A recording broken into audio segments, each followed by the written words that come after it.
Bom dia, pessoal. Muito bom estarmos juntos.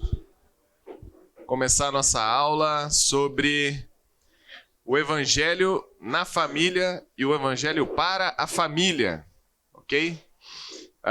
Vamos fazer oração, que o Senhor nos coloque com a expectativa correta, possamos sair daqui desafiados, a proclamar o Evangelho do Senhor, principalmente, e vou dizer isso, que talvez sejam os ambientes mais difíceis para a gente falar, que é dentro da própria família.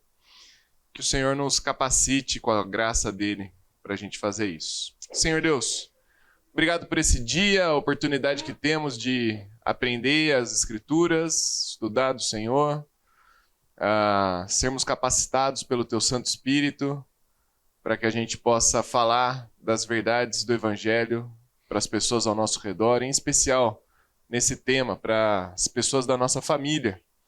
O Senhor seja conosco, é o que eu oro em nome de Jesus. Amém.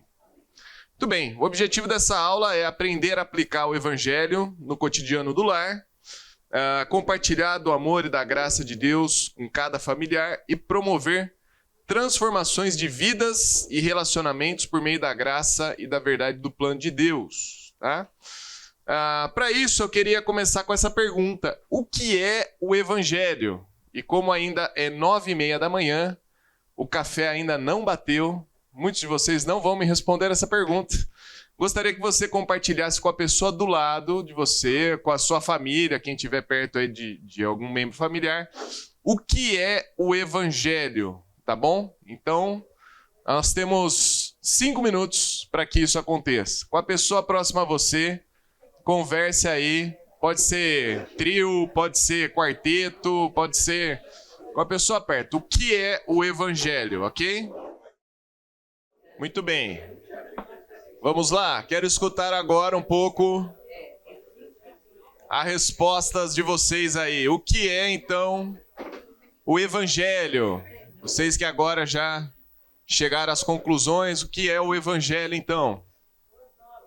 Boas novas. Legal, a palavra em si já é. Então, boas novas, boas notícias. Com W não, né? Boas novas, o que mais? O amor. Amor, graça.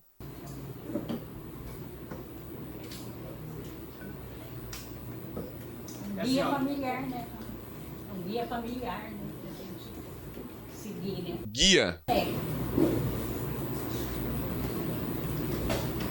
Pra gente, que eu conversei com a Raena, somos pecadores e estamos longe do Senhor. Ok. Precisamos de alguém que nos substituísse e corrigisse essa falha. Uhum. O Senhor Jesus, isso é o Evangelho, nós precisamos daquilo que vem, essas são as consequências. Ok. Então, é a salvação, é a mensagem da salvação. Então, nós somos pecadores, carentes de alguém que nos salva, que nos redime. O que mais? Suporte do plano de Deus, né? Suporte do plano de Deus pra gente. Plano de Deus pra gente.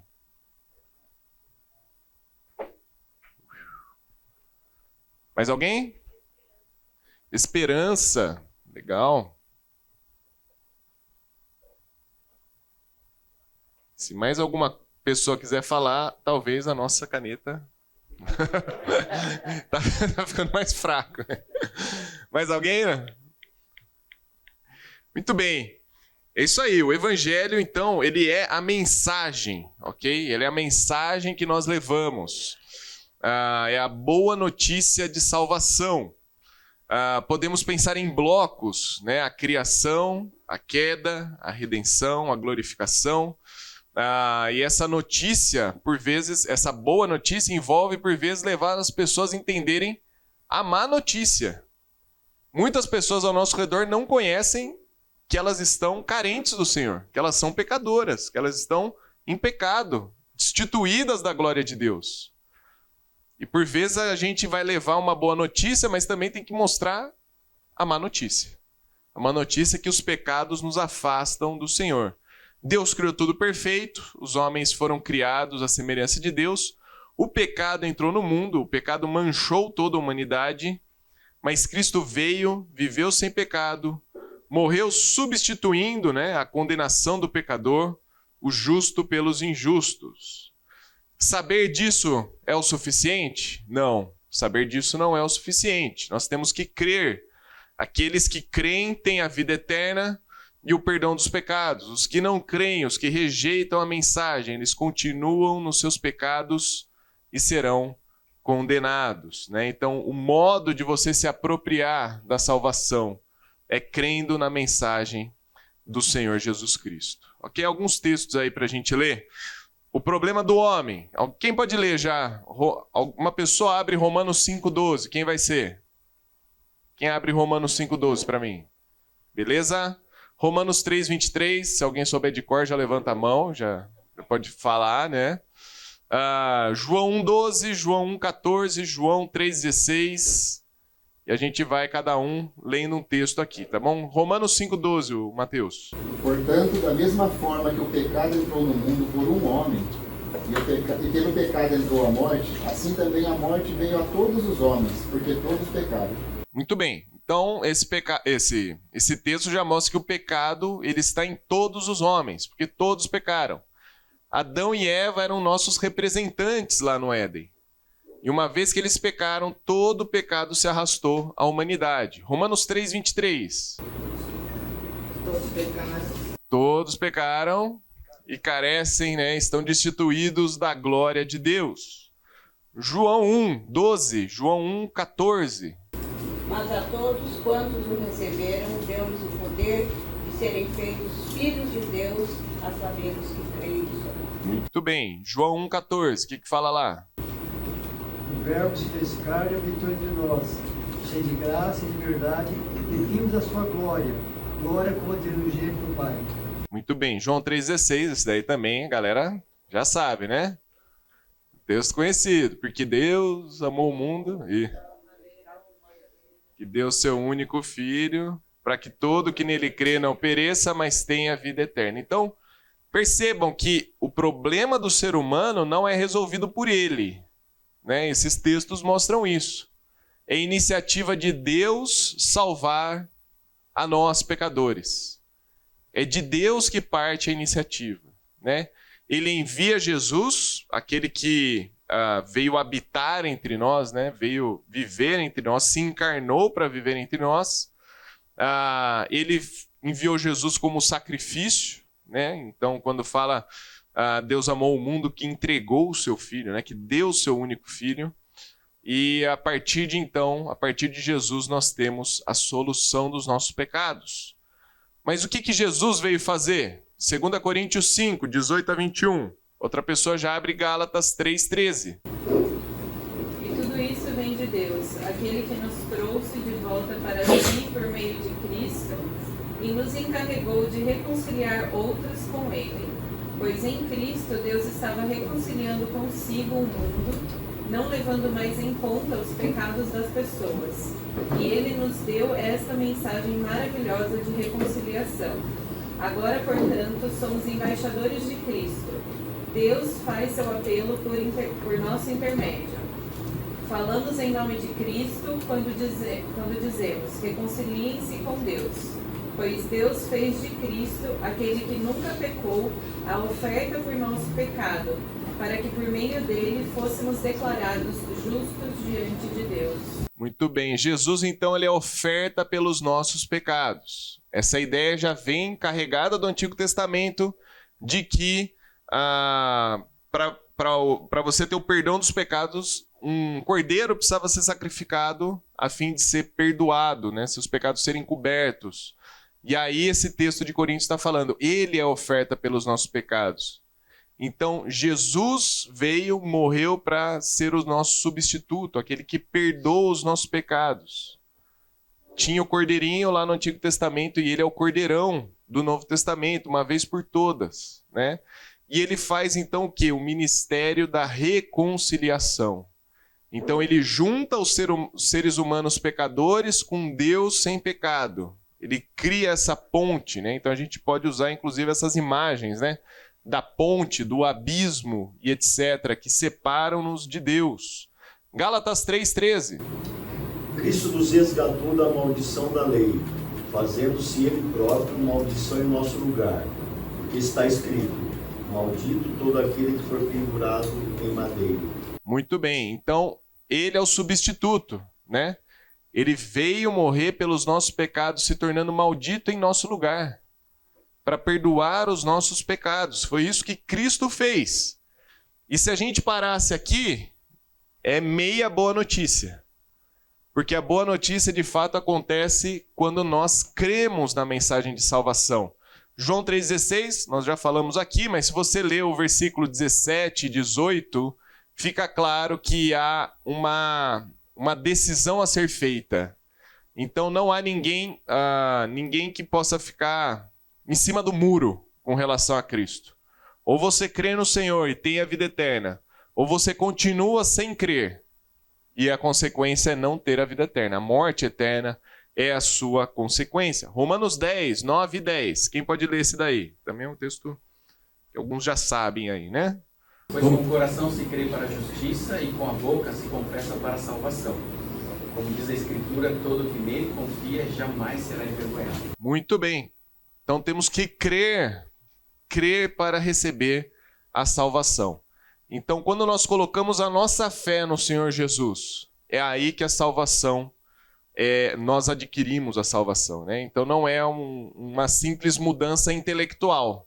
Antes eu não sabia, agora eu sei. Então está tudo certo. Não, você precisa colocar sua vida, sua esperança, seus anseios, tudo aquilo que você pensa, deseja, agora está com Cristo. E a sua vida agora é do Senhor Jesus Cristo. Perguntas até aqui? Beleza? Muito bem. Então, no Evangelho nós vemos o padrão do amor de Deus. E esse amor de Deus, ele é incondicional. Esse amor de Deus, ele nos ama, né? A grande questão é por que Deus nos ama, né? Nós não merecíamos o amor de Deus. Nós somos pecadores. E é interessante como o Evangelho, ele tem que ser o padrão, inclusive, nas nossas famílias. Dentro da sua casa, com a sua esposa, com seus filhos, com seus pais. Você já pensou que o amor que Deus demonstrou por você é esse o amor que você tem que demonstrar para as pessoas que estão na sua família? Que eles lá também são pecadores, né? Eu não sei, talvez só na minha família são pecadores, mas eu imagino que na família de todo mundo, porque a Bíblia não mente, todos nós somos pecadores. E nós somos chamados a amar esses pecadores que moram com você, inclusive vocês também, né? Moram lá. Então, também no Evangelho nós vemos o padrão da justiça de Deus. A justiça de Deus não é emocional ou pessoal. É uma justiça que vai contra aquilo que o Senhor colocou e estabeleceu. Por vezes você pode ficar irado com seus filhos porque eles estão fazendo uma coisa que você não gosta. Talvez eles estejam gritando e você não quer que eles gritem agora. Mas não é esse o padrão da justiça de Deus. O padrão da justiça de Deus não tem a ver com coisas que você não gosta ou gosta. O padrão da justiça de Deus tem a ver com o caráter de Deus, quando ele é rompido, né? Passamos uma situação chegando aqui na igreja, né? Uma situação que aconteceu, estávamos corrigindo nossos filhos e aí, o que você quer falar que você fez de errado? Eu não escovei o dente direito. De fato, você não escovou o dente direito, mas não é isso que você fez de errado. O fato é que você falou que você tinha escovado o dente direito. O ponto aí não é escovar ou não um dente. O ponto é a mentira que estava envolvida, percebem? Então, por mais que me ofenda o dente sujo, o problema não é o dente sujo. O problema diante de Deus é a mentira que está envolvida com isso, né? Então, no Evangelho nós vemos o padrão de justiça. Porque Jesus precisou morrer na cruz, porque lá estava sendo paga a justiça de Deus na medida necessária para os nossos pecados serem perdoados. No Evangelho nós vemos o padrão da graça de Deus.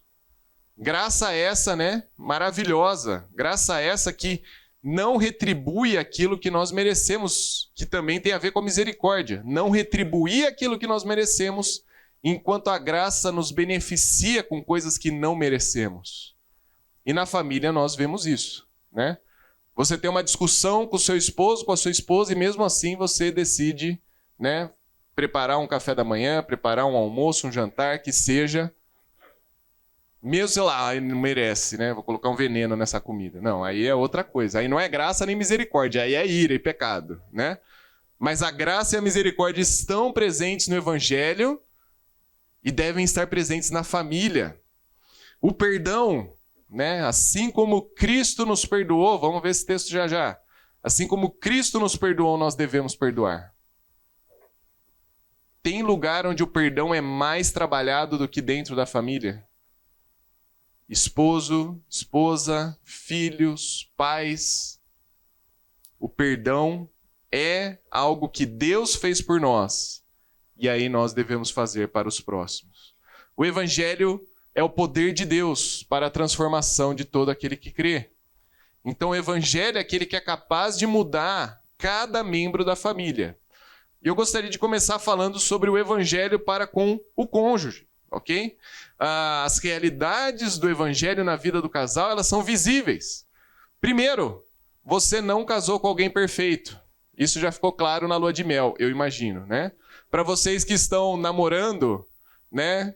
Saiba, a pessoa com quem você está namorando é pecadora. E ela vai demonstrar isso mais cedo ou mais tarde, ok? Por quê? Porque a Bíblia está falando todos pecaram. Todos pecaram. Mas em Cristo nós temos também uma nova identidade. Aquilo que você fez no passado, as marcas que você carregou, né? Aquilo que você passou na sua vida, a criação que você teve. Por vezes você se converteu depois já de adulto, trazendo um monte de marcas na sua vida. 2 Coríntios 5,17, mas Deus faz novas todas as coisas. Nós temos então uma nova identidade em Cristo Jesus. Além disso, Efésios 4, 22 a 24, uma vez que nós vivemos agora uma nova realidade em Cristo, ele nos ensina a retirar, renovar e revestir. Só para ter 3 R's, tá bom? Mas o texto fala despir do velho homem, tá? Mas é a ideia de retirar as coisas do passado. Retirar as coisas da vida que você tinha sem Cristo. Renovar a sua mente, ou seja, encher-se da palavra do Senhor. E se revestir agora da nova vida em Cristo. Isso é o processo que a gente chama de processo de santificação. A cada dia você vai identificando coisas que você precisa deixar, renovar a sua mente e revestir, colocar a roupa de Cristo, né? E isso vai ser claro dentro do casamento. Isso vai ser claro na vida conjugal. Isso vai ser evidente de que, por vezes, atitudes, comportamentos, práticas que você tinha enquanto solteiro, agora estão sendo mostradas dentro do casamento. E precisam ser trabalhadas. E, por vezes, a esposa ou o marido são instrumentos de exortação, correção, mostrar aquilo que está fora dos padrões de Deus. Além disso, o perdão e a reconciliação, né? O evangelho na vida de um casal cristão, né? Eu coloquei aí o casal cristão. Ele passa por perdão e reconciliação. Esse texto de Mateus 18, de 21 a 35, é um texto muito bom, não vamos ter o tempo de ler todo ele, mas é aquela parábola onde Jesus conta de um grande rei, de uma pessoa que devia para um grande rei uma quantidade enorme de dinheiro, né? Talvez bilhões de reais. E esse indivíduo não tem como pagar e esse grande rei decide perdoar aquela dívida. E aquele camarada está perdoado agora. Porém, esse camarada perdoado recebe um conservo dele que devia uma quantidade mínima de dinheiro. E o que ele faz? Pega ele, manda na prisão e fala: você só vai sair daí até pagar o último centavo do que você me deve. Por vezes a gente esquece do perdão que nós recebemos de Deus. E a gente vira para a pessoa que está do nosso lado e fala: é impossível eu perdoar isso aqui. O que você fez é imperdoável. Enquanto a realidade das Escrituras mostram que nós devemos perdoar não 7 vezes, mas 70 vezes 7, ou seja, incontáveis vezes. Por quê? Porque Deus também não contou só 7 vezes que você pecou. Deus não contou só até a 7ª vez. Deus perdoou uma quantidade enorme de dívidas do seu pecado. Assim também deveria ser essa realidade dentro do casamento. Então, o evangelho na vida do casal cristão, ele deve ser uma realidade constante e frequente de ser lembrada. Quando nós lembramos aquilo que nos salvou, aquilo que nos redimiu, aquilo que perdoou os nossos pecados, é a partir daí que eu falo, Senhor, me ajude então a perdoar a minha esposa, me ajude a perdoar o meu marido, me ajude a entender que ele e eu somos pecadores, carecemos da glória do Senhor. Me ajude, ó Deus, a identificar que agora nós somos novas criaturas, sendo trabalhadas pelo Espírito Santo, num processo de santificação. A gente não é perfeito, mas a partir de então, o Senhor está trabalhando nas nossas vidas. Faz sentido isso para vocês? Percebem como a realidade do Evangelho ela é presente na vida de um casal, e ela tem que ser presente. Lembrar das realidades do Evangelho é lembrar de que aquilo que nos alcançou agora também muda a realidade da nossa família. Mas talvez você possa falar, e o casal que não é cristão? Você se casou com alguém, se converteu posteriormente e a outra parte do relacionamento não se converteu. Muito legal, porque o Gilvair vai ter um curso inteiro sobre isso, né? Posso até pular essa parte, olha só que legal, né? Mas eu vou dar só algumas coisas que as Escrituras nos dizem, né? Onde uma parte ou outra não é cristão. O que a gente faz com relação ao Evangelho? Primeira coisa, 1 Coríntios 7, 13 e 14 vai falar, e se uma mulher tem um marido descrente e ele se dispõe a viver com ela, não se divorcie dela, pois o marido descrente é santificado por meio da mulher, e a mulher descrente é santificada por meio do marido. Se assim não fosse, seus filhos seriam impuros, mas agora são santos. Ou seja, o marido crente com a esposa descrente, ou vice-versa, ele é meio de bênção dentro da sua família, né? Ele é um meio de levar a palavra do Senhor na família. Então, não é o objetivo, né? Ah, eu me converti, agora eu vou embora dessa família. Não. O casamento tem um aspecto de permanência. Permaneçam casados. E dentro dessa permanência, busque levar o seu marido ao entendimento do Evangelho, levar a sua esposa ao entendimento do Evangelho, mas você também seja bênção dentro da sua casa, né? Assim também vai falar 1 Pedro 3, 1 e 2. Do mesmo modo, mulheres, sujeitem-se a seus maridos, a fim de que, se algum deles não obedecem à palavra, sejam ganhos sem palavras pelo procedimento da sua mulher, observando a conduta honesta e respeitosa de vocês. Então é diferente da mulher que é casada e fica assim, você precisa ir na igreja, hein? Precisa ir na igreja. Você não vai na igreja? Vai na igreja. Vai na igreja. Eu já falei para você, tem que ir na igreja. Tem que ir na igreja. Percebe? O que o texto está falando é ficar falando um monte ou ter o procedimento correto? A atitude de alguém que realmente entendeu do Evangelho e está vivendo para o Evangelho. Né? É claro que, como a gente falou no começo, o Evangelho é uma mensagem, é uma boa notícia. A conduta, ela só vai corroborar com aquilo que você crê, certo? Então você crê no Evangelho, você demonstra isso. Então não adianta ficar sendo aquela goteira pingando lá, né? Vai na igreja, vai na igreja, vai na igreja. Com certeza não é isso que vai convencer. Agora, a atitude correta, a mudança de vida, a mudança de atitude, a pregação do Evangelho e a vida que encontra eco nessa pregação do Evangelho, é isso que Pedro está falando, né? Vão ser ganhos sem as palavras, pelo procedimento da sua mulher, uma conduta honesta e respeitosa entre vocês. Beleza? O que mais então? Como o Evangelho se manifesta no cônjuge não cristão? Pregação, oração. Por vezes tem um papel que a gente esquece na evangelização, que é a própria oração. Quantas vezes as mulheres que estão orando pelos seus maridos, elas vão encontrar as respostas do Senhor a partir disso, né? Maridos que estão orando pelas suas mulheres, a mesma coisa. Interessante, né? Porque as Escrituras vão estabelecer muito bem os papéis de homem e mulher dentro do lar, né? E esses papéis, eles não são negociáveis se o marido é ou não cristão, se a esposa é ou não cristão, percebem? Então, uma vez que você é cristão e você é um marido, você é chamado a amar sua esposa como a Cristo, independente se ela é ou não cristã. E a mesma coisa com relação à esposa. Ela é chamada a se submeter ou respeitar o seu marido, independente se o seu marido é ou não cristão, né?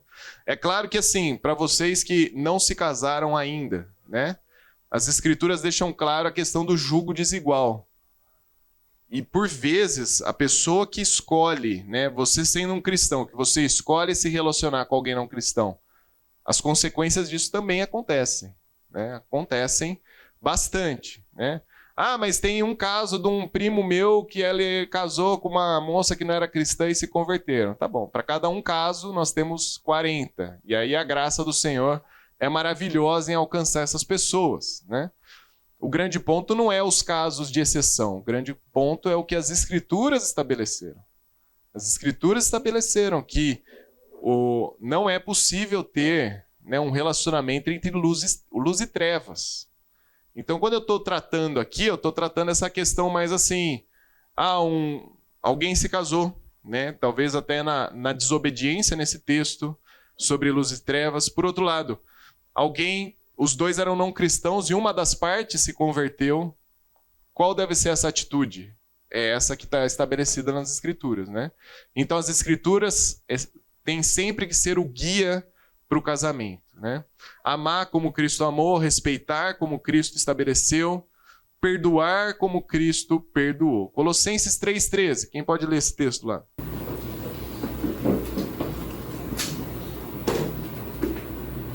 Suportai-vos uns aos outros, perdoai-vos mutuamente, caso alguém tenha motivo de queixa contra outro. Assim como o Senhor vos perdoou, assim também perdoai-vos vós. Percebem? O padrão de perdão não é simplesmente o nosso. Eu só vou perdoar se a outra pessoa vier me pedir perdão. Eu vou dar um gelo no meu marido até ele entender que ele fez coisas erradas para vir então me pedir perdão. Percebe? Não é esse o padrão das Escrituras. O padrão das Escrituras é perdoem assim como Cristo os perdoou. Percebe? A gente, por vezes, não esperou a salvação vir. A salvação veio de maneira que foi ação de Deus para nos salvar. Ação de Deus para vir trazer o perdão e a salvação. Então, não adianta você falar assim, vou dar uma crise de silêncio, eu vou fazer uma greve de silêncio aqui, até meu marido entender que ele fez muita coisa errada essa semana e me trazer, então, aquilo que eu mereço. Não é isso. Perdoem como Cristo os perdoou. É claro que num conflito, a pessoa que vai pedir perdão normalmente é aquela que já está mais pronta a pedir perdão, né? Não precisa ser o marido ou a esposa necessariamente. Mas o padrão do perdão é como Cristo os perdoou. É assim que deve ser o padrão do perdão. Perguntas até aqui? Alguma consideração que vocês gostariam de fazer? Não? Senão vamos falar sobre o Evangelho para os filhos. É 10:10, né, o intervalo? Acho que dá para a gente ler esses textos antes da gente seguir. O Evangelho para os filhos. Eu acho que as Escrituras elas são bem claras com relação ao papel dos pais para com os filhos, tá? Vamos lá? Quem pode ler aí esses 3 textos? 3 pessoas para ler os textos que estão aí na tela, por favor.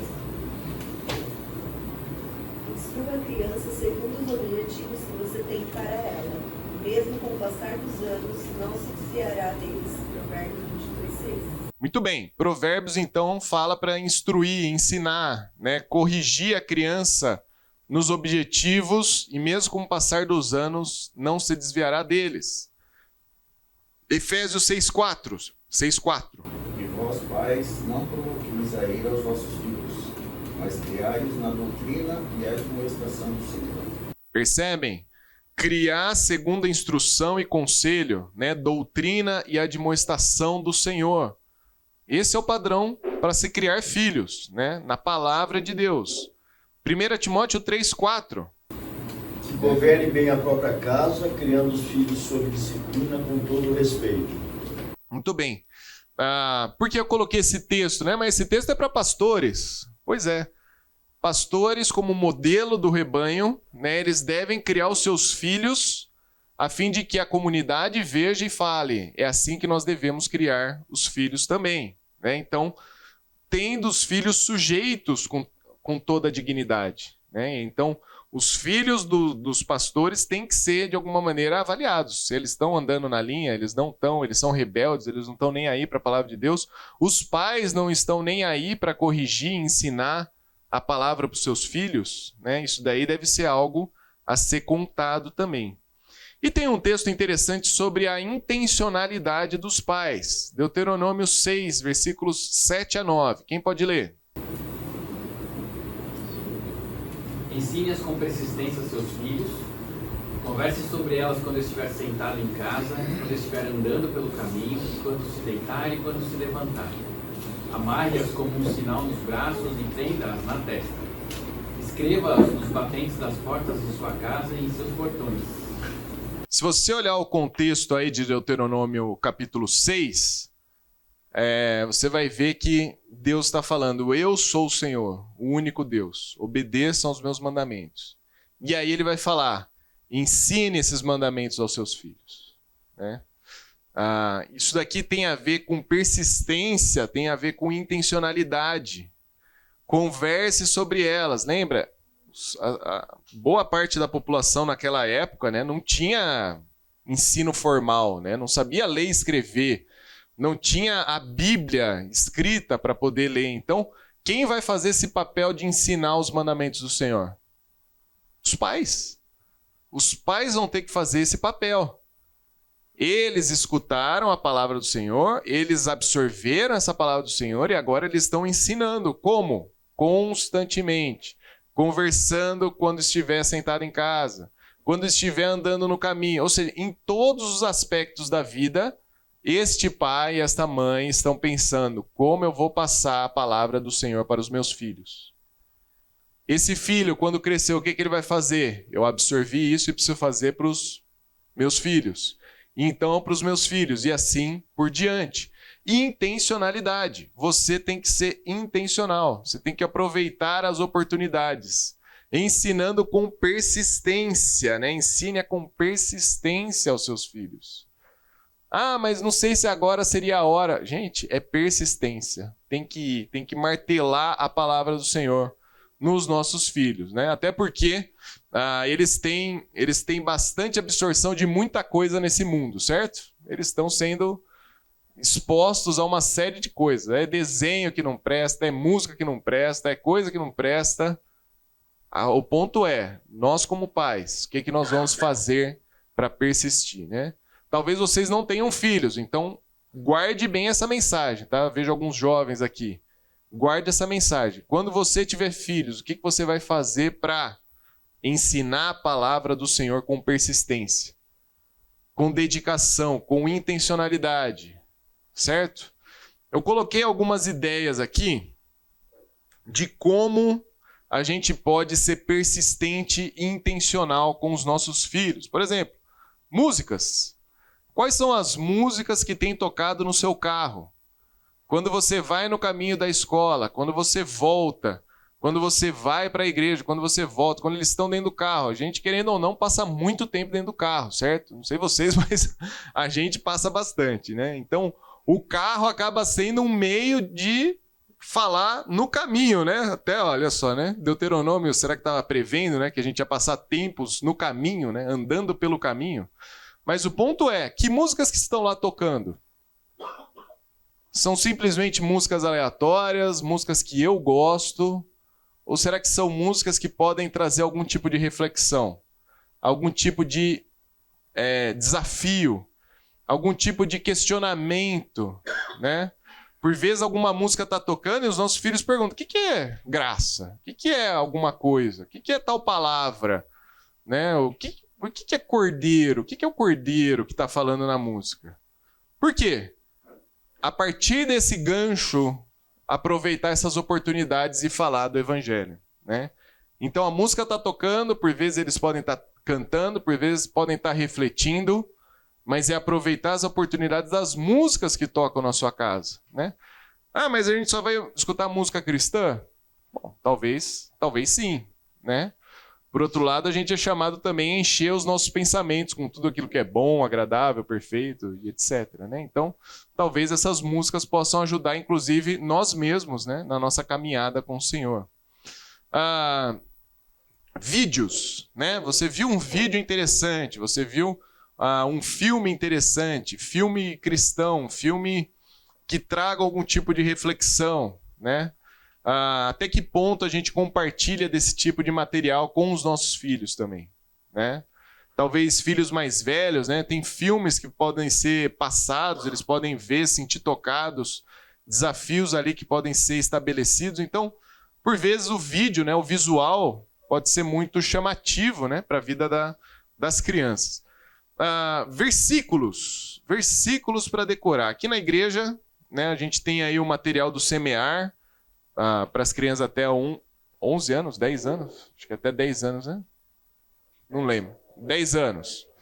Então, você tem esse material do Semear que sempre tem no final da tarefa o versículo para decorar, né? Você, como pai, você se dedica a estar com seus filhos fazendo a lição, né? A lição da igreja, né? A lição da escola bíblica, decorar os versículos, né? Eu lembro quando eu era jovem ainda, não era casado, a gente tinha um grupo de coinonia na casa de um irmão aqui da igreja, e esse irmão, ele tinha vários bilhetinhos de versículo espalhados na casa, assim. Aquilo me impactava de uma maneira profunda. Eu falava assim, olha, acho que quando eu crescer eu gostaria de ter coisas assim na minha família, né? Porque ele colocava, então, se era o versículo das crianças dele para decorar, ele colocava na geladeira lá, o versículo escrito, né? E aí, em um cômodo, na porta do quarto, tinha outro versículo escrito. Em outro lugar tinha outro. Falou assim, olha que interessante, ele está tentando fazer com que não só ele seja beneficiado, mas os seus filhos passem e leem aqueles textos. E aquilo vai entrando na nossa mente, né?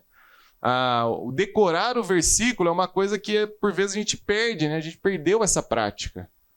A gente não decora mais nada, né? Acho que só o CPF, talvez, né? Para falar para alguma pessoa. Agora, o resto a gente não decora mais nada. Agora, as escrituras, elas nos ensinam a guardar, sabe? A memorizar, está interno a nós.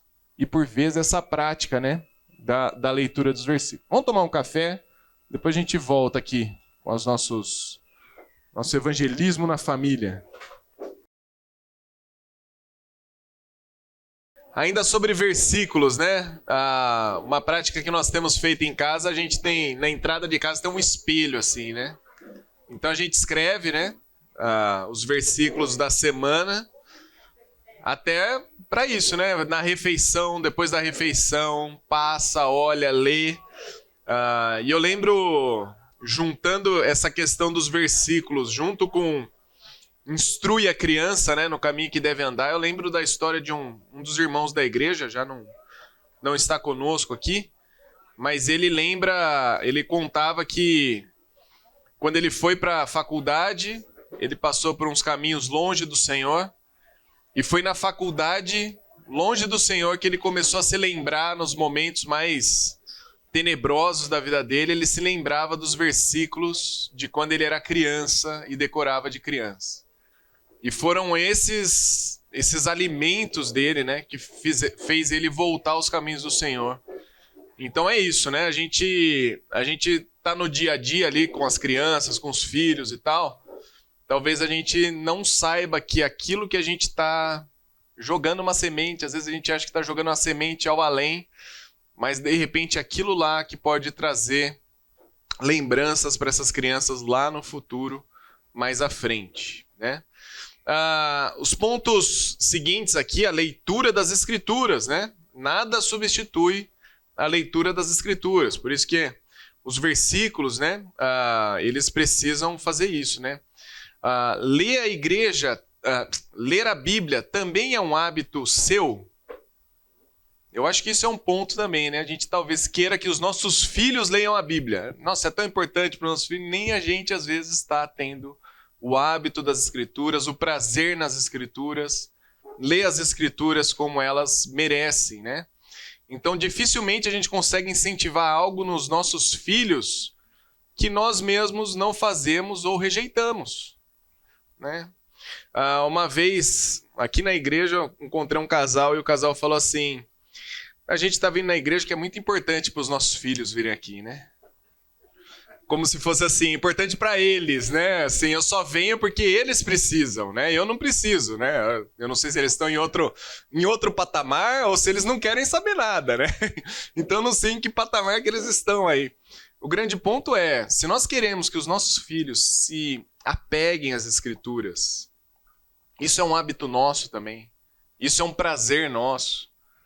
Isso é uma dedicação nossa, uma prioridade nossa como os pais, né? Por vezes tem histórias, né? E aqui a livraria da igreja, você vai ter uma sessão inteira ali de crianças, né? Com histórias. Histórias essas que são lúdicas e vão trazer reflexões sobre as palavras de Deus, né? A gente tem um livro que chamava Aninha Conta Mentiras, né? Então é um livro, uma história que conta a história de é um animal, né? Eu não lembro que animal que era. Não era tartaruga. Um guaxinim. Um guaxinim. Olha só que interessante. É o guaxinim contando mentiras, né? E aí a história se desenrola com a menina. Ela desobedece aos pais e ela mente, falando que não fez. E as consequências chegam. E o livro, ele vai falando um versículo. Deixem a mentira e falem a verdade uns para os outros. E esse versículo vai acompanhando essa história. E foi muito interessante que a gente contou essa história algumas vezes para Valentina, né? E teve uma situação onde ela estava com uma outra criança e, assim, claramente a criança tinha mentido. Eu não sei se vocês estão escandalizados que as crianças mentem, não?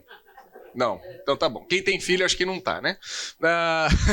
As crianças às vezes mentem, tá, gente? As crianças também são pecadoras. E o ponto é que a outra criança tinha mentido. E a Valentina virou para ela e falou assim: deixem a mentira e falem a verdade uns para os outros. Então, de alguma maneira, aquela história lúdica, mas que tinha as verdades das Escrituras, enraizou, né? De alguma maneira, ela pôde exortar a criança, mas também tem que estar presente na própria vida. Tem vezes que a gente tem que lembrar: deixa a mentira e fale a verdade. Isso é um ponto muito importante, tá? Independente se é o evangelho para os pais, para os filhos, para o cônjuge, a grande questão é as Escrituras. As Escrituras, né? A palavra de Deus, o evangelho do Senhor. Não é simplesmente assim: eu não gostei de tal coisa, eu não queria tal coisa. Isso aí são gostos, né? Isso aí são gostos. Agora, o que isso implica na palavra de Deus, né? Então, esse é o ponto relevante aí. Então as histórias ajudam bastante. Opa, pera lá, perdi aqui. Voltando aqui. Ilustrações, né? As ilustrações. O que eu queria dizer com ilustrações? Por vezes as crianças elas não entendem claramente as realidades do evangelho. Alguns de vocês falaram termos aqui que para as crianças, né? Graça, por exemplo, se você pensar teologicamente, o termo graça é um termo profundo. Dificilmente uma criança de 4, 5, 6 anos vai falar assim: tá, entendi, né? O favor imerecido de Deus por nós, né? Isso não faz nenhum sentido para ela.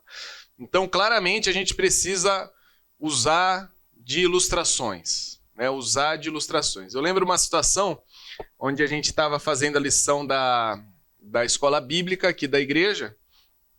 E aí em uma das lições era sobre o plano de salvação. Então o que eu fiz? Eu peguei, coloquei uma linha assim, né? Coloquei os 3 aqui para trás da linha e eu dei uns 10 passos e coloquei outra linha lá e escrevi Deus, né? E falei assim: então vamos lá. vocês estão aqui, daqui até aquela outra linha é lava, o chão é lava, essa é a brincadeira, né? O chão é lava, tá? E lá está Deus. Como é que você chega até lá? E aí eles começaram, né? Corria, pulava, tal. Claramente, né? São crianças, não conseguiam chegar até Deus. Então ficou bem claro para eles. Eles, tentando chegar até Deus, não vão conseguir. Não vão conseguir. Então, eu falei para eles, porque Deus amou o mundo de tal maneira, ele enviou o seu único filho. Então, olha aqui, Aí eu peguei uma série de almofadas e vim de Deus até eles, colocando a almofada no chão, e fiz com o restante das almofadas como se fosse um formato de uma cruz. E falei, e agora? Dá para chegar até Deus? E aí eles foram pulando nas almofadas, aí eles chegaram, e foi aquela festa. O grande ponto é terminar essa ilustração e falar o que isso tem a ver com esse ensino que vocês estão vendo. Tem tudo a ver. Você não consegue chegar até Deus. Você não consegue chegar até Deus. Vocês tentaram, conseguiram? Não, caíram na lava. Agora, Deus chegou até vocês por Jesus. Agora, por que vocês foram colocando o pezinho, um de cada vez até chegar lá? Vocês confiaram nisso. Isso é colocar a fé. Vocês colocaram sua fé em Jesus para chegar até lá. Né? E aí fiz um apelo, eles vieram no chão, ajoelharam, brincadeira. Mas é claro que tem que chegar um outro momento. O que vocês querem com isso? Vocês creem no Senhor? Vocês acreditam no Senhor Jesus? Ou só saber é o suficiente? E aí eles falaram, não, eu quero receber e tal, não sei o que. Enfim, claramente, algumas coisas a gente não sabe também, né? Com o tempo a gente vai descobrir se aquele momento foi o momento onde ele entendeu e creu na mensagem do Senhor, ou foi porque os outros irmãos também queriam, enfim, é o Senhor que sabe essas coisas. Nosso papel é proclamar a mensagem de salvação. E esse é um papel que fica bem claro nas Escrituras. Nós não convertemos ninguém. Nós não salvamos ninguém. Nós somos mensageiros da palavra. Nós somos mensageiros da palavra. Teve uma outra situação onde eu peguei um pedaço de uma coisa que eu tinha trocado lá, que era mais duro, e uma bolinha dessas de massagem de mão, né? E eu queria mostrar para eles a diferença de um coração duro, que não quer escutar a palavra do Senhor, de um coração mole com a palavra do Senhor. Então eu coloquei as duas coisas assim na frente deles, coloquei um martelo e falei assim, é assim que Deus trabalha com o coração maleável, com o coração mole. Peguei o martelo e fiquei batendo assim na bolinha. Eles bateram e a bolinha pulava. Olha só, viu só? A bolinha não tem problema. Quando Deus vem e fala, ela fica numa boa. Agora o coração duro aqui. Aí eu peguei aquele peça dura que eu peguei o martelo e pá! E o negócio estourou em tudo quanto é lado, assim. Eles ficaram com o olho assim e tinha peça neles. E eles falaram...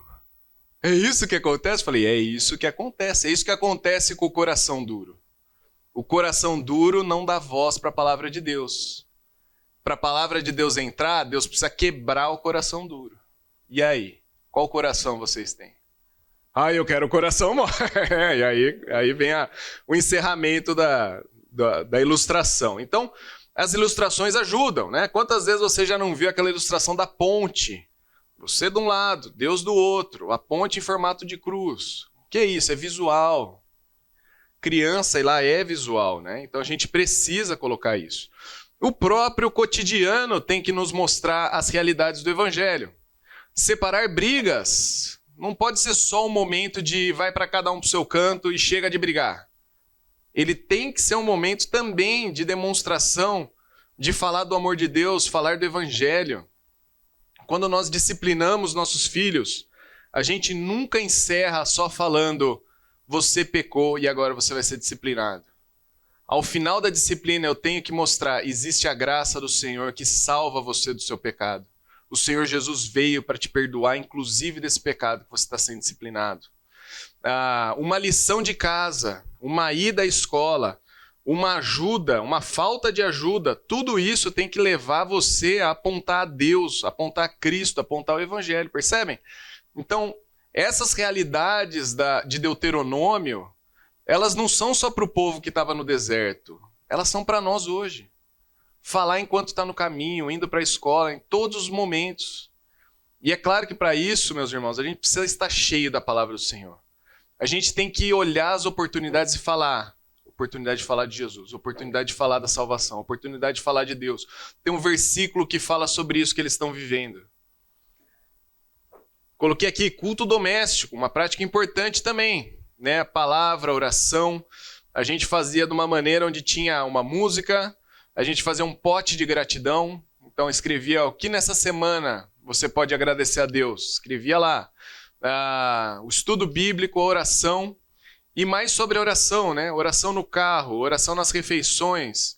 A gente está tentando estabelecer na nossa família orar por povos não alcançados. Então a gente tem lá um aplicativo, a gente tem um mapa.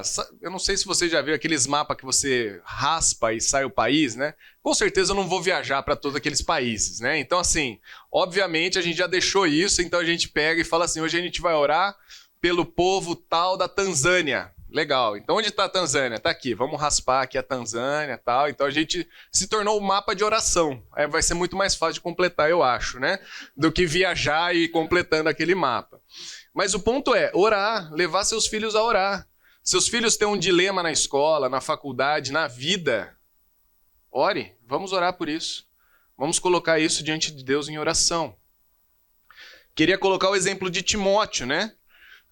Timóteo 3, 14 e 15. Quanto a você, porém, permaneça nas coisas que aprendeu. Só para dar um contexto. Paulo está falando uma realidade da igreja cercada de hereges, cercada de ensino contrário às escrituras, práticas contrárias à palavra de Deus. E aí ele vai falar, você, porém, Timóteo, você não deve seguir essas práticas. Você deve permanecer nas coisas que aprendeu, das quais tem convicção, porque desde criança você conhece as sagradas letras. Percebe? Aquilo que a avó de Timóteo, aquilo que a mãe de Timóteo estava ensinando Timóteo na palavra de Deus, está enraizado nele para ele vencer os falsos ensinos, as falsas práticas dos dias dele hoje. Essas escrituras são capazes de torná-lo sábio para a salvação mediante a fé em Cristo Jesus. Você quer incentivar o seu filho a ser sábio? Incentive ele na palavra de Deus. Incentive ele nas Sagradas Escrituras. Comentários, perguntas. Senão a gente vai passar para a próxima etapa aqui. Alguém gostaria de comentar algo? Algo que faltou de exemplo aqui de como a gente pode compartilhar do evangelho para os filhos? O que vocês têm feito, vocês que já têm filho, o que vocês costumam fazer para falar do evangelho para os seus filhos? Eu acho que a gente é muito bom em apontar o dedo, né? Os erros dele, né? Uhum. E o que a gente tem feito assim é mostrar o que Deus tem feito em nós. Uhum. Porque eu não tenho mais pai, né? Hoje nós somos casados, temos 2 filhos. Mas a forma como Deus trata comigo, muitas vezes, diante daquela falta de paciência que você falou, eu falo, poxa, eu continuo errando, continuo pecando, Deus trata comigo e me perdoa. Uhum. É uma maneira de eu olhar para os meus filhos também e falar, poxa, da mesma forma que Deus age comigo, na repreensão, nas bênçãos também, eu tento agir, passar, porque é mais fácil às vezes passar o meu exemplo do que esperar que eles, a maturidade que eles têm, entendam, né, esse processo. Legal. Então, um testemunho pessoal também é um modo, né, de você compartilhar aquilo que Deus está fazendo em você, você compartilhar com seus filhos. O que mais? Mais alguém gostaria de compartilhar? Incentivar os filhos a ler provérbios. Legal. Sabedoria, né? Então, eles vão levar para. Então, todos os conhecimentos na vida, né? Legal. Incentiva a leitura de provérbios. Muito bom. Mais alguém? Doméstico. Culto doméstico. O culto doméstico, né? Uma prática muito boa também, né? Música. Você música. Disse, muito importante. Muito bom. A música é um negócio que fica na cabeça, né? Não tem jeito. Então, música ruim fica na cabeça. Se você não coloca música boa, a música ruim tá Aí, solta né? aí. Tá solta. E penetra. É. Então temos que encher a cabeça dos filhos de coisas boas, né, da palavra. Muito bem. Só compartilhando, lembrando isso que você falou, essa semana aconteceu uma coisa interessante que eu levei a Valentina no McDonald's, né? E daí eu não sei, mas vocês já viram aqui no McDonald's de Barão fica passando uns videoclipes, umas músicas que obviamente não são cristãs, né? E acho que nem pra idade de criança também, né? Exatamente, a gente tenta fugir, ela começou a ouvir uma música da Amy Winehouse, né? Não sei quem é mais antigo conhece, mas não vou lembrar. E daí foi engraçado, que ela pergunta pra mim, ela falou, nossa mãe, quem canta essa música, né? E a gente pode falar, ai, para de ouvir que essa música não é de Deus, né? Mas daí eu pensei nessa coisa da gente estar tão próximo dos nossos filhos, das conversas não serem tabus, mas das oportunidades, que eu falei, filha, ela realmente ela tem uma voz muito bonita, mas ela cantou muitas músicas, né, que não eram legais e tal. E daí eu peguei na hora o celular, mostrei ela, tipo, o antes e o depois, como, né, com drogas, bebidas, como... Ela ficou tão chocada e na hora eu perguntei ela, mamãe, eu nunca vou usar drogas. Eu falei, que ótimo! Eu acho que ela aprendeu. Mas eu disso, essas oportunidades, no sentido de, tipo assim, né, a gente quer colocar os filhos numa bolha, mas essa bolha uma hora vai estourar, né? Sim. Mas é essa coisa da gente estar próximo deles e não ter medo de esconder, mas trazer eles para essas conversas próximas. Exatamente. O simples não, né? O que é isso? Não olha, não faz, não sei o quê. Isso daí normalmente não traz muitos resultados. Aumenta às vezes até o interesse. Então o grande ponto é trazer a reflexão. Olha, melhor não. Melhor não por quê? Por causa disso, disso e disso, né? Então é claro que tem questões que são claras nas escrituras e o não tem que ser claro também. É não porque Deus não quer que a gente faça isso. Tem questões que envolvem sabedoria. Então, por vezes, eles estão lá escolhendo um desenho. E eu estou do lado. Esse pode, esse não pode. Por que esse não pode? Ah, porque esse daqui fala isso, isso e isso. Ou isso daqui não é da idade de vocês. Isso aqui é 12 anos, isso aqui é 10 anos. Vocês estão com 8. O mais velho está com 8. Então, não é nem para a idade de vocês. Né? Isso daqui eu já vi que ensina alguma coisa que não é bom para vocês. E, por vezes, a gente vai conversar sobre isso. Né? Relacionamentos errados, relacionamentos que não agradam ao Senhor, e aí a gente vai ter o tempo. Então, por que esse desenho não pode? Porque ele ensina sobre relacionamentos que não agradam ao Senhor, então esse desenho não vai passar. Vocês não vão assistir, né? E por aí vai. Mais alguém quer comentar? Lucas, quando eles eram adolescentes, eu li o livro Idade da Oportunidade, que para mim isso foi sensacional, de entender que toda situação é uma oportunidade. Ok. E daí eu tenho tentado usar todas as situações que são alguma orientação e trazer um princípio, deixar claro que não é sobre ele ou ela, não é sobre mim, é sobre um princípio. Isso. E agora mais ainda que o senso de urgência, que parece que eles... Parece não, que daqui a pouco eles já estão indo embora. Aí eu até brinco, qualquer coisa que acontece, eu falo alguma coisa ali, tá, um momento emocional, aprendeu a lição de hoje. Porque assim, hoje eu já tenho uma consciência muito maior, mas de deixar muito claro que a orientação que eles estão recebendo é para que um princípio, um valor, um mandamento seja preservado. Isso. Então, só para deixar gravado aqui, recomendação do livro Idade da Oportunidade para adolescentes, jovens. Tem uma coisa que acho que foi o Davi Merck que falou alguma vez, né? Conforme seus filhos vão crescendo, a menos o aspecto de disciplina e correção e mais o aspecto de influência e ensino. E menos tempo de convivência. E menos tempo de convivência. Fazendo coisas autônomas assim. Isso. Tem menos tempo. Eu tento ampliar. Eu estou nessa fase agora. Ampliar o tempo que eu fico com eles, fazer coisas juntos, ir na casa de alguém, né?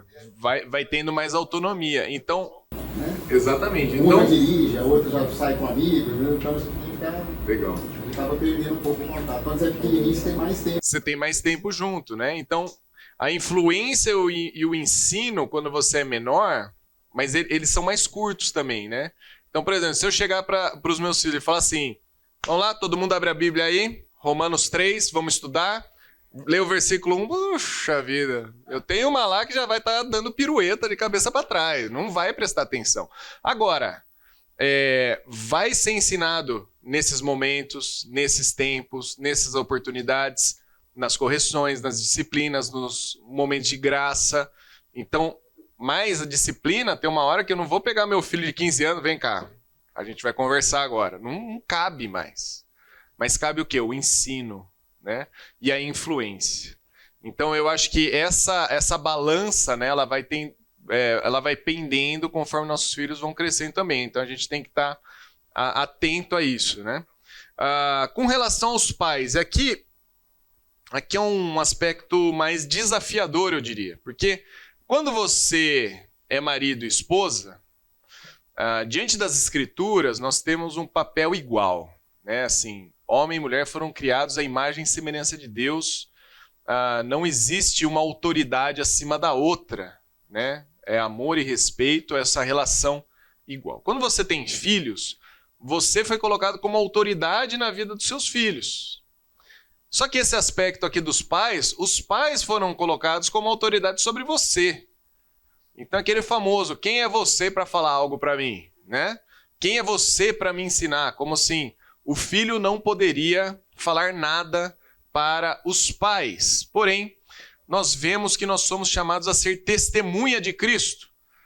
Mateus 28, de 18 a 20, a grande comissão do Senhor, nos ensina a pregar o evangelho a toda criatura, fazendo discípulos.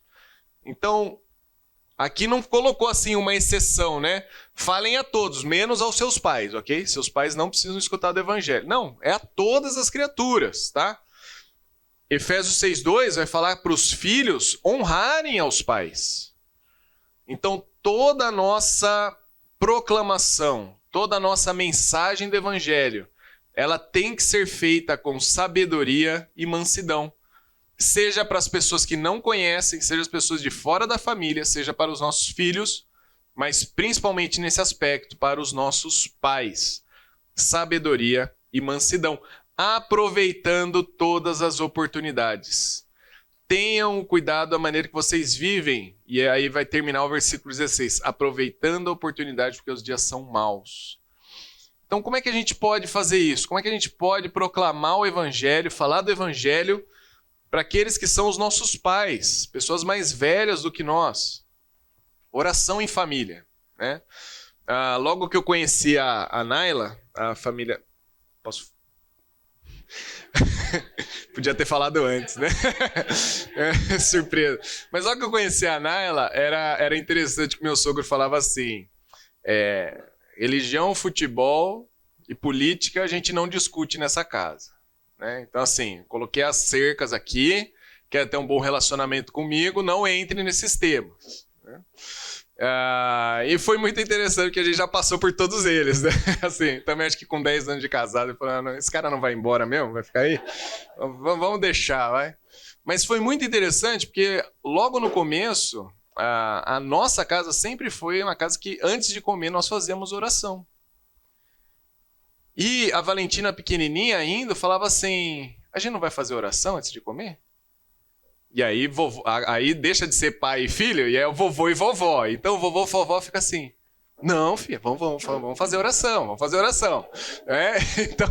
Então, os filhos ajudam até nessas barreiras, né? Mas foi muito interessante, porque... Uma vez eu propus, a gente foi fazer um ano novo, né? Ia ter uma comemoração de ano novo. E eu falei, poderia aproveitar a oportunidade de fazer uma breve reflexão sobre ano novo? Não, pode. 10 minutos.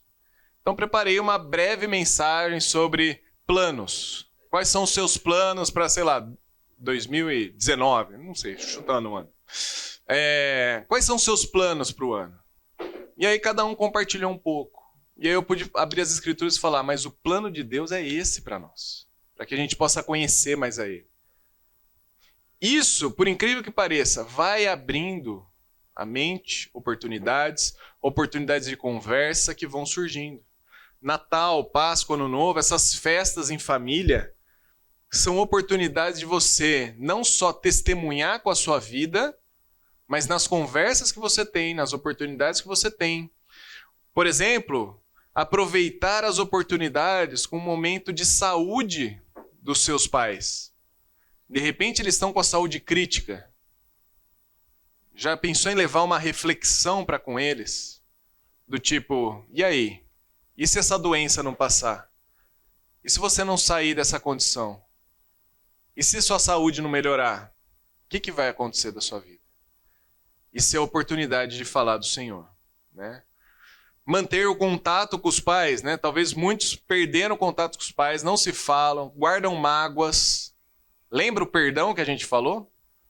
O perdão tem que ser o objeto agora também de transformação da família. Apoiar os pais, orar pelos pais, presença em eventos, aniversários, etc. Né? A gente, sempre que faz aniversário das crianças, eu tento fazer uma breve reflexão também das Escrituras, levando a mensagem de salvação. E eles estão lá, meus sogros estão lá, familiares que não são cristãos estão lá. Por quê? Aproveitar todas as oportunidades, né? Pela palavra de Deus, pela oração em família. Tem um casal aqui da igreja que começou, né, com a oração e depois chamou os pais para estudar as Escrituras. Estudando as Escrituras, os pais se converteram. Glória a Deus por isso. Os filhos também podem ser instrumentos de levar os pais a refletir sobre a palavra de Deus. Então, não olhe apenas como autoridade e eu não posso falar nada. Pense também nos seus pais como aqueles que são carentes da graça do Senhor. Precisam receber a mensagem do Evangelho, né? Por vezes é uma discussão familiar que você é aquele que vai ser o primeiro a falar. Eu errei, eu vim aqui pedir perdão. Eu errei, eu preciso pedir perdão para vocês. Porque até nos nossos pecados, Deus pode usar para a transformação da família. Já perceberam isso? Tem discussão familiar que você pode ser aquele que vai falar assim, eu estou errado, me perdoa. Eu estou falando de uma maneira errada. Podemos ter essa discussão depois? Então, você e eu, com a relação com os nossos pais, nós podemos ser instrumentos do Senhor para proclamação do Evangelho. Eu tenho um amigo que, quando ele se converteu, a família dele praticamente caçoou dele, né? Zoou ele, porque falou, que isso, você vai virar crente agora? Né? Você vai viver esse negócio de igreja, de leitura da Bíblia e tal. E ele, na dele, foi vivendo a vida cristã, orando, lendo as Escrituras. Várias atitudes que ele tinha foram mudando. Os pais perceberam. Você não é mais o mesmo. O que está acontecendo? É a palavra de Deus. É a palavra de Deus transformando. Lembra o texto que nós vimos de 2 Coríntios 5? Nós temos uma nova identidade agora. Ela muda o nosso relacionamento com o cônjuge, com os filhos, com os pais. Algum comentário até aqui?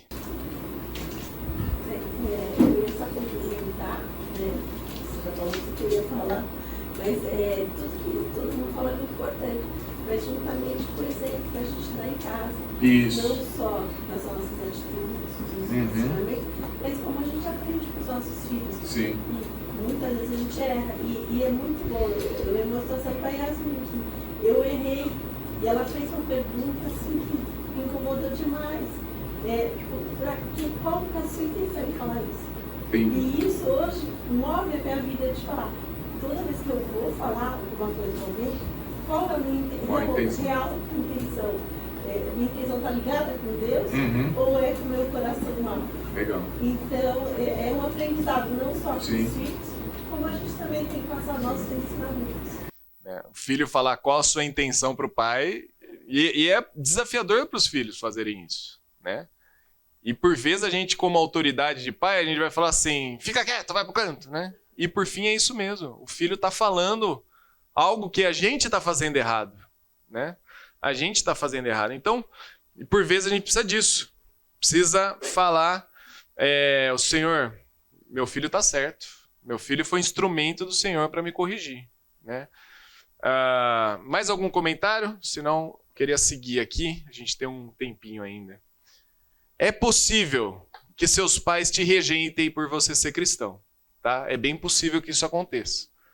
Principalmente aqueles que se converteram num lar que não é cristão, é possível que eles não queiram mais relacionamento com você. E Jesus já falava isso. Jesus já ensinava isso quando dizia, Pedro disse, né? Nós deixamos tudo, Senhor, para te seguir. E Jesus disse, digo a verdade, ninguém que tenha deixado casa, irmãos, irmãs, mãe, pai, filhos ou campos, por causa de mim e do Evangelho, deixará de receber 100 vezes mais já no tempo presente. Casas, irmãos, irmãs, mães, filhos e campos, e com eles, perseguição. E na era futura, a vida eterna. Contudo, muitos primeiros serão os últimos e os últimos serão os primeiros. Isso daqui é uma promessa que o Senhor nos dá de que mesmo que a sua família biológica não queira mais você por conta da sua fé, o Senhor tem uma família muito maior pronta para te receber. Né?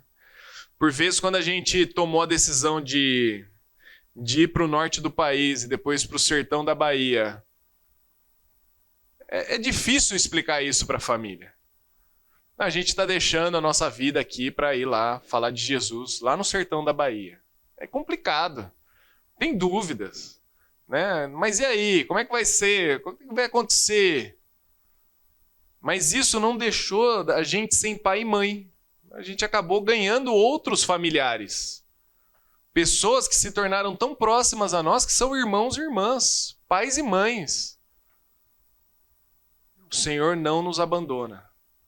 É por isso que uma das imagens da igreja é exatamente a imagem de família. Família.